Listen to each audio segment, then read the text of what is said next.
Majelis Hakim Pengadilan Negeri Andolo Konawe Selatan menolak eksepsi kuasa hukum Supriyani, guru honorer SDN 04 Baito yang dituduh menganiaya anak seorang polisi.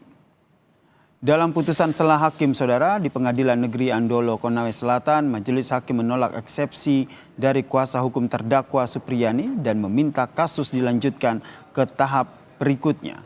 Hakim menilai bahwa surat dakwaan dari kasus dari Jaksa Penuntut Umum saudara Kejaksaan Negeri Konawe Selatan telah memenuhi uraian cermat dan lengkap.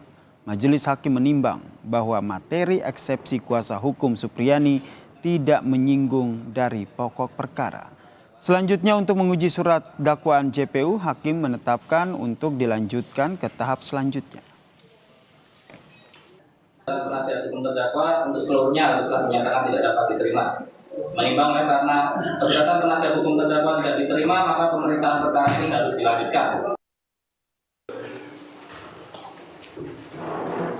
Usai menggelar sidang pembacaan putusan selah terkait eksepsi atau pembelaan terdakwa Guru Supriyani, Hakim Pengadilan Negeri Konawe Selatan kembali melanjutkan persidangan dengan materi sidang pemeriksaan saksi-saksi. Dari 8 saksi yang diajukan Jaksa Penuntut Umum, baru 3 orang yang menjalani proses persidangan. Ketiga saksi yang dihadirkan JPU adalah korban anak dan 2 saksi anak. Usai pemeriksaan saksi-saksi, Guru Supriyani membantah seluruh pernyataan saksi anak. Dari keterangan 3 siswa tadi? Semua keterangan dari saksi anak semua tidak benar. Tidak benarnya bagaimana? Tidak ada kejadian itu. Ada salah satu Bu yang sempat Ibu ingat yang sempat dijelaskan? Tadi bukan. Kuasa hukum Supriyani menambahkan ada ketidaksesuaian antara keterangan korban saat ia diberita acara pemeriksaan dan saat memberikan keterangan di ruang sidang. Ini termasuk keterangannya dalam BAP itu tidak sesuai dengan yang disampaikan di mana di persidangan tadi. Misalnya seperti masalah jam. Di BAP DAPA mengatakan jam 10. Itu kemudian di sini menyatakan lagi bahwa dia dipukul jam 8.30.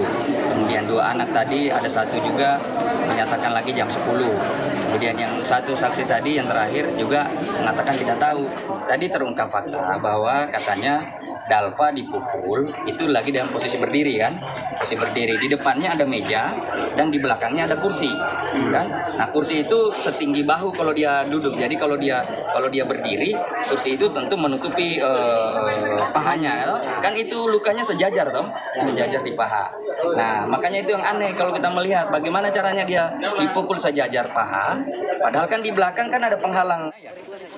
Persidangan ketiga akan dilanjutkan 30 Oktober dengan agenda pemeriksaan saksi-saksi. Sebelumnya, Aliansi Guru yang tergabung dalam Persatuan Guru Republik Indonesia PGRI bersama mahasiswa menggelar unjuk rasa di depan Pengadilan Negeri Andolo, Konawe Selatan, Sulawesi Tenggara. Aksi ratusan guru dan elemen mahasiswa ini guna memberikan dukungan moral untuk Supriyani yang tengah menjalani sidang dengan dakwaan penganiayaan anak. Tim Liputan Kompas TV.